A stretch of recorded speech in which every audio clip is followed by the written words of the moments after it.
আল কোরআনের মাহফিলেও বাধা নিষেধ ছিলে, অনুমতি লেগেছে কোরআনের মাহফিলে।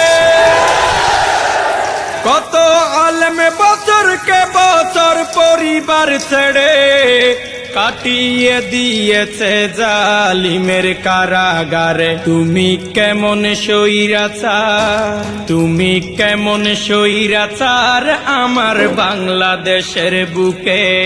16 বছর ধরে আমি কেন মরেছি দুঃখে। তুমি কেমন জালিম, তুমি কেমন জালিম ছিলে আমার বাংলাদেশের বুকে। হাজার আশা নিয়ে আমি কেন মরেছি দুঃখে। তুমি কেমন স্বৈরাচার।